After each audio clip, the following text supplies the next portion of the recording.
வீட்டில் இருக்கக்கூடிய பொருளை வச்சு சிம்பிளான ஒரு ஒன் பாட் ரெசிபி தான் இப்போ நம்ம பார்க்க போகிறோம்.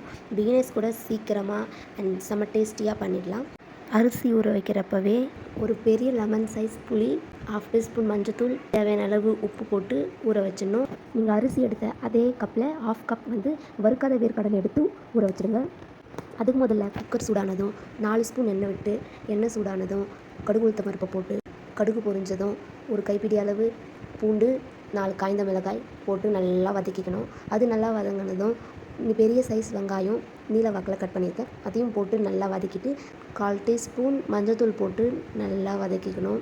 நல்லா இந்த மாதிரி ப்ரௌன் கலரில் வதங்கினதுக்கப்புறம் ஒரு பழுத்த பெரிய சைஸ் தக்காளி நான் இந்த மாதிரி கட் பண்ணி வச்சுருக்கேன், இதையும் இதில் சேர்த்து அது நல்லா வதக்கிட்டு தேவையான அளவு உப்பு போட்டு வதக்கிக்கணும். நான் ஃபஸ்ட்டு சொன்ன அந்த புளி கரைசலை இப்போ ஆட் பண்ணணும். 1 கப் அரிசிக்கு 2 கப் தண்ணி புளி கரைசல் தான் ஆட் பண்ணணும். அப்படி பத்தலைன்னா நீங்கள் நார்மல் வாட்டர் ஆட் பண்ணிக்கலாம்.